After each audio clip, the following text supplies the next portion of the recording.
వారందరినీ మనకి టీవీ మాధ్యమాల ద్వారా సీరియల్స్ ద్వారా వారు ఆర్కే నాయుడుగా మన ఈ మధ్య సినిమా కూడా చేశాం.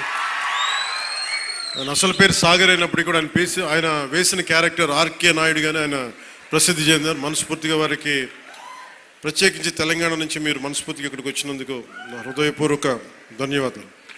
తెలంగాణకి ఆంధ్ర ప్రాంత ప్రేమను తీసుకెళ్ళండి. తెలంగాణ సోదరులకి సోదరీమణులకి మనస్ఫూర్తిగా గోదావరి జిల్లాలోకి వచ్చి మన ఆతిథ్యం స్వీకరించమని మనస్ఫూర్తిగా మీరు తెలియజేయండి.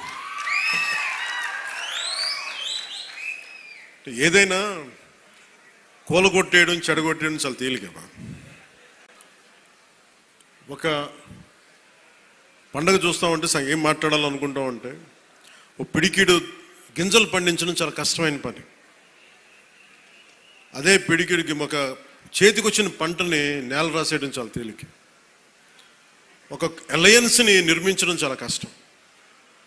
అందరినీ ఏకతాటి పైన తీసుకురావడం చాలా కష్టం.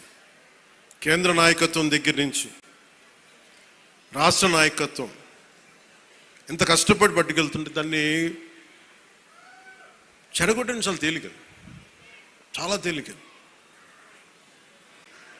సంక్రాంతి మనం చెప్తుంది ఏంటంటే ఒక చేతికి ఒక కష్టపడి సంవత్సరం ఒక 6 నెలలు కష్టపడి 4 నెలలు కష్టపడి పంట చేతికి వస్తే ఆనందం తాలూకు నిదర్శనమే సంక్రాంతి పండగ. మనకి ధాన్యం వచ్చింది, ధాన్యం అమ్మగా డబ్బులు వచ్చినాయి. ఈ రోజున మన హరిదాసులు కానీ ఇంతమంది జానపద కళాకారులకు కానీ మనం ఎందుకు ఇస్తాము ఇవన్నీ అంటే మా దగ్గర అబండెన్స్ ఉంది. మాకు ఒక 10 బస్తాల పంట ఉంటే మేము 2 బస్తాలు పంచుతామని చెప్పడానికి. అది సంక్రాంతి తాలూకు నిదర్శనం. అంటే అలాగా మీరు ఇందాక మంత్రివర్యులు నారాయణ గారు చెప్తా ఉన్నారు,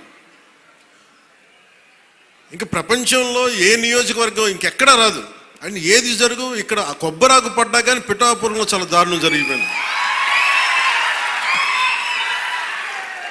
ఒక తాటాకు అక్కడ ఉన్న తాటాకు ఊడి పడిపోతే అమ్మా చాలా దారుణం జరిగిపోయింది. మరి గత ప్రభుత్వ నాయకులను అడగండి, వాళ్ళ నియోజకవర్గం అసలు న్యూస్ ఉంటుందా, ఏం జరుగుతుందో కూడా తెలియదు మీకు. పిఠాపురంలో చిన్న చెట్టు మీద వాళ్ళున్న పక్షి ఈక పడినా కానీ అయ్యా బాబోయ్ పక్షుడు అంటే ఇది ఎవరిస్తున్నారు మీకు? బలం ఎవరిస్తున్నారు? మీరిస్తున్నారు. చెడు వార్తలకి మీరిస్తున్నారు బలం. ఒకటి మనల్ని తిడుతుంటే మీరు దాన్ని వైరల్ చేస్తే మీరు బలం ఇస్తున్నారు. ఒకటి చెడగొడుతుంటే వచ్చి మీరు ఎదురు ప్రశ్నించకపోతే మీరు బలహీనలు అయిపోతారు. మీరు నాకు ఓట్లేస్తే సరిపోదు అని ఎందుకు చెప్తున్నాను? 5 సంవత్సరాల పిఠాపురంలో గత ప్రభుత్వంలో ఒక్కసారి మీరు ప్రతి ఒక్కరు మేధావులు చాలామంది ఉన్నారు, పత్రికేయులు ఉన్నారు, చాలామంది విభిన్నమైన పార్టీల నాయకులు ఉన్నారు. ఈ గత 5 సంవత్సరాల కాలంలో ఎన్ని కోట్లు ఖర్చు పెట్టారో ఒకసారి అడగమని చెప్పండి. నువ్వు పేరంటాలకి రాలేదు, పబ్బాలకి రాలేదంటే